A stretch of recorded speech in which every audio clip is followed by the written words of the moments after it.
पास आओ। फोटो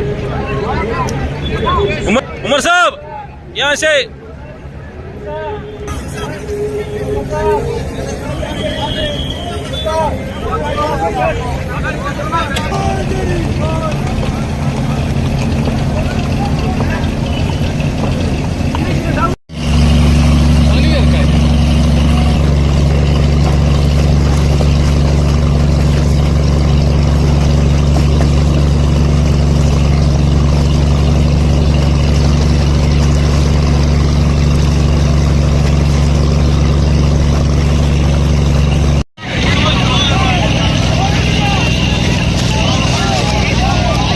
जोश और जज्बा हमें कैंपेन के दौरान सेकंड फेज में नज़र आया है। हम चाहते हैं कि यही जोश और जज्बा पोलिंग के दिन नज़र आए और नतीजों में तब्दील हो। आज जाडिबल असेंबली कॉन्स्टिट्यूएंसी के लिए आप कैंपेन कर रहे हैं। ऐसा कैंपेन दुनिया में बहुत कम देखने को मिलता है जब आप फार फ्लंग एरियाज में शिकारा के माध्यम से कैंपेन कर रहे हैं। ऐसे झील और ऐसी खूबसूरती भी दुनिया में बहुत कम जगहों को मिलती है। ये हम खुशनसीब लोग हैं कि हम इस खूबसूरती में जो है अपनी ज़िंदगी बसर कर रहे हैं। लेकिन इस खूबसूरती में दुख भी बहुत होता है, परेशानियां भी बहुत हैं। और ये इलेक्शन ठीक है ना, इस कैंपेन के ज़रिए हम आपको यहाँ थोड़ी बहुत खूबसूरती तो दिखा देते हैं, लेकिन जो पिछले 6-10 साल से लोगों के दिलों में जो दर्द है, जो नाराज़गी है, उसका इजहार शायद आज के जलसे से नहीं होगा, लेकिन वोटों के जरिए जरूर होगा। सर, कई लोग कह रहे हैं कि ये जो असेंबली इलेक्शंस होने हैं, कई लोग कह रहे हैं कि ना या तो इन लोगों के पास कोई ऐसा तरीका है कि वो पहले ही मशीन में जान के देख सकते हैं। हमें नहीं मालूम ना अब मशीन में क्या गया है, लेकिन जो हम लोगों से सुन रहे हैं, हम इलेक्शन की गुंजाइश नहीं है। नेशनल कॉन्फ्रेंस और कांग्रेस ने इसलिए मिलकर इलेक्शन लड़े। हम चाहते तो पोस्ट पोल अलायंस करते, लेकिन सिर्फ इसलिए कि हम लोगों को एक ऑप्शन दें कि आगे जाके जो है किसी तरह का हंग असेंबली ना हो, किसी तरह की मतलब शक की गुंजाइश नहीं हो कि हुकूमत जो है बनने वाली नहीं है।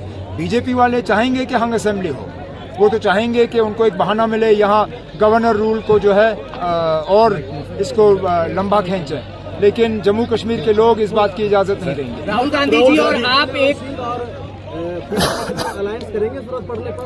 ना, मैंने जब पहले ही कहा कि इसकी जरूरत ही नहीं पड़ेगी। आप 8 अक्टूबर तक ठहरिए, उसके बाद बात करेंगे। राहुल गांधी जी आ रहे हैं तो उसमें शिरकत अच्छी बात है ना।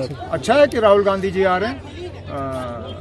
उनको मुकाबला करना होगा जो मरकजी हुकूमत से इतने सारे लीडरान आए हैं। मोदी साहब ने 2 चक्कर लगाए हैं, अमित शाह साहब ने 2-3 चक्कर लगाए हैं, राजनाथ सिंह आते हुए थकते नहीं हैं। इसी तरह बीजेपी के और सीनियर लीडर यहाँ पे आके कैंपेन कर रहे हैं। तो अच्छी बात है कि राहुल गांधी साहब आ रहे हैं। मैं तो चाहूँगा कि वो 2-4 बार और चक्कर लगाएं और जहाँ जहाँ कांग्रेस जो है बीजेपी का मुकाबला कर रहे हैं जम्मू में, वहाँ पे अपने काडर को थोड़ा और हिम्मत दे। जब भी पीडीपी के कैंडिडेट ने आपको सपोर्ट किया, उसको कैसे देखते हैं? मुंतज़िर मोइनुद्दीन मुंतज़िर साहब ने अपनी पार्टी के हुक्म के खिलाफ नेशनल कॉन्फ्रेंस और मुझे जो है बड़गाम से सपोर्ट किया। अपनी पार्टी ने पीडीपी के हक में ऐलान किया था। अपनी पार्टी के लीडरों ने कहा था कि उनका सपोर्ट जो है पीडीपी के उम्मीदवार को होगा। लेकिन मैं शुक्रगुजार हूं मोइनुद्दीन मुंतज़िर साहब का, उन्होंने पार्टी के हुक्म को जो है माना नहीं और शायद बड़गाम के लोगों के जज्बात को जो है समझते हुए उसने आज मेरी मदद करने का फैसला किया है, जिसके लिए मैं जाती तौर उनका शुक्रगुजार हूं। सर, जब भी बीजेपी का लीडर आता है जम्मू में, कश्मीर में नहीं आता है, क्या लगता है कि वो लोग कश्मीर को मतलब ठीक से नहीं चाहते? ना, कश्मीर में उनका कुछ है नहीं, उनको कश्मीर से कुछ मिलना नहीं है। वैसे भी बीजेपी का जो रवैया मुसलमानों के साथ है वो हम अच्छी तरह से जानते हैं। इस पूरे मुल्क में 16% आबादी जो मुसलमानों की है, उनमें एक भी ऐसा काबिल मुसलमान उनको मिला नहीं जिसको वो मरकजी हुकूमत में वजीर बनाए। जहां मरकजी हुकूमत में 14% लोगों की नुमाइंदगी नहीं है, वहाँ पे हम जानते हैं ना अब इनकी सोच मुसलमानों को लेके क्या है। सर, अगर देखा जाए बीजेपी इनको शुक्रगुजार होना चाहिए एनसी का। ना, 5 साल के बाद बीजेपी के पास और यहाँ देने के लिए क्या है? वोट बेच क्या सकते हैं? यहाँ जम्मू कश्मीर को मिला क्या? जम्मू कश्मीर को जब कुछ हासिल ही नहीं हुआ तो मजबूरन फिर वजीर आजम साहब, वजीर दाखिला, वजीर खारजा और बाकी जो हैं वो इन तीन खानदानों की बात करते हैं। अगर अपना कुछ उनका होता तो शायद उनको इस तरह की बात करने की जरूरत नहीं पड़ती। सर दूसरे फेज में कैसा मुकाबला आप देख रहे हैं, कैसा चैलेंज है आपके कॉन्टेस्टेंट्स के लिए? हर सीट में किसी ना किसी के साथ तो मुकाबला रहेगा ही। इलेक्शन में तो यही होता है ना, कई सारे उम्मीदवार हैं मैदान में। कोई ऐसा सीट नहीं है जहां पे उम्मीदवार जो है नेशनल कॉन्फ्रेंस के खिलाफ ना हो।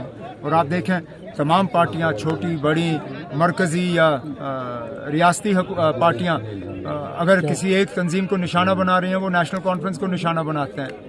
आज़ाद उम्मीदवार भी नेशनल कॉन्फ्रेंस को निशाना बनाते हैं। तो कहीं ना कहीं वो हम सबसे डरते हैं। उमर साहब अब सेकंड हम सर्वे नहीं करते, हमारा भरोसा लोगों पे है और हम उम्मीद कर रहे हैं कि लोगों का ये जो भरोसा है ये वोटों में तब्दील होगा और 8 अक्टूबर के बाद हमारी जो है अलायंस हुकूमत होगी। एनसी और